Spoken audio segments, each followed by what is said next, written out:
Ya hace algunas semanas que concluyeron las votaciones y hubo resultados de todo tipo. Hubo ganadores, hubo perdedores, hubo quienes perdieron el registro y algunas sorpresas.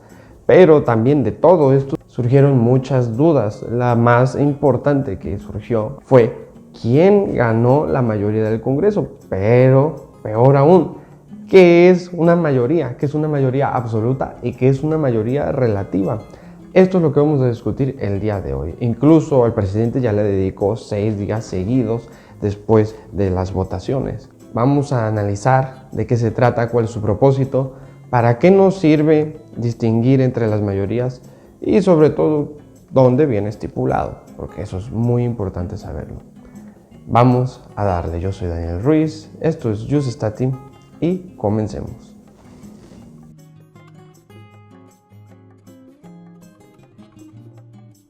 Antes de comenzar a hablar sobre nuestro tema principal, primero debemos ubicarnos en la Cámara de Diputados. 500 diputados, recuérdenlo, son 500 diputados, 300 de mayoría relativa, o sea, los que son elegidos por elecciones, y 200 elegidos por representación proporcional, plurinominales, que por cierto vamos a hablar de eso en otro video, ya que nuestro querido presidente habló un poco sobre la figura de los pluris, que deberíamos quitarla. ¿Ustedes qué piensan sobre eso? Vamos a hablar en otro video del tema.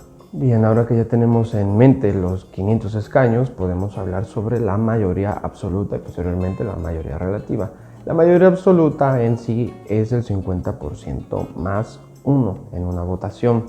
¿Dónde ven estipulado? Bueno, lo podemos encontrar en la Constitución. Obviamente no nos da la definición, no nos dice mayoría absoluta es, sin embargo, en el artículo 72 que habla sobre el proceso legislativo para reformar leyes, crear leyes y decretos, nos menciona que si la adhesión o reformas hechas por la Cámara Revisora fuesen aprobadas por la mayoría absoluta de los votos presentes en la Cámara de su origen, se pasará todo el proyecto al Ejecutivo.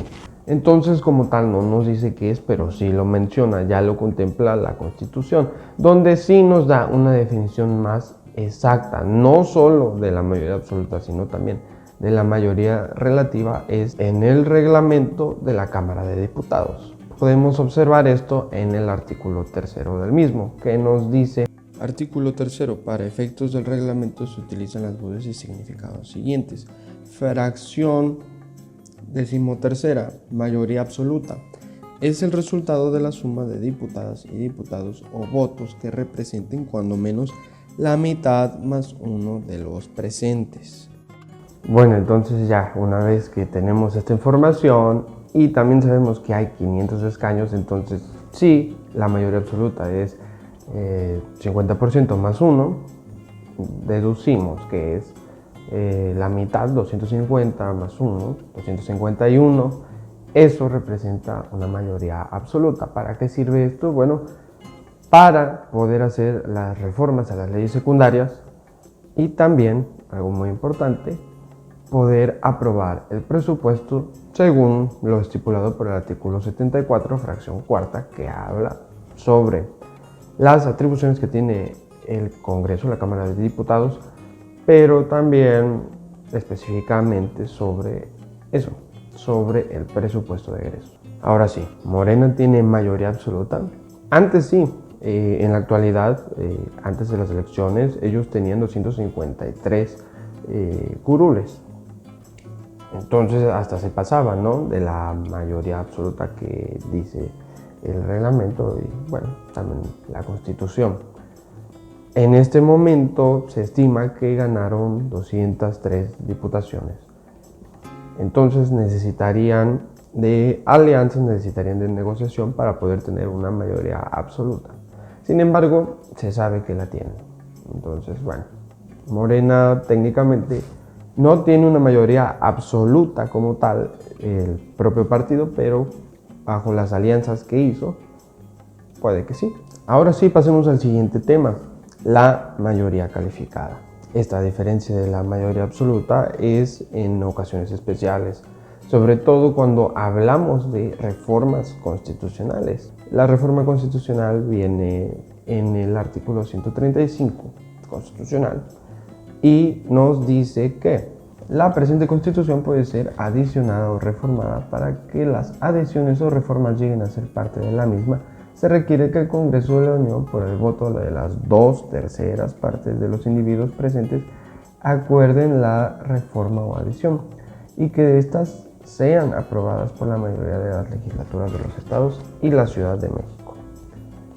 Aquí no nos está diciendo que esa es una mayoría calificada, sin embargo nos remitimos de nuevo al reglamento de la Cámara de Diputados.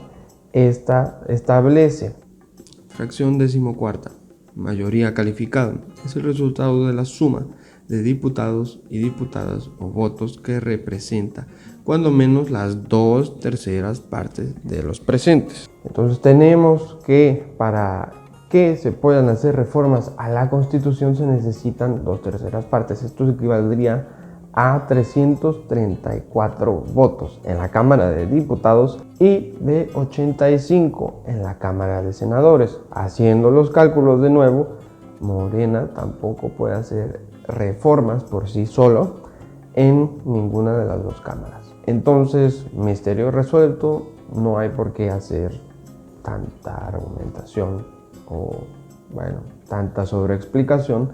Ahí está la mayoría absoluta y la mayoría calificada. También podemos hablar de la mayoría simple, pero así de simple es explicarla, o sea, es nada más tener una mayoría como la conocemos. Quien tenga más votos es el que puede emitir algún tipo de acción. Eso es una mayoría simple. Y esto es todo por el video de hoy. Espero que les haya gustado, que hayan despejado dudas. Si tienen algunas más o comentarios, ya saben que son bien recibidos y me lo pueden demostrar también si les gustó el video con un like, compartiendo y comentando sobre todo, que es muy importante. Nos vemos la próxima.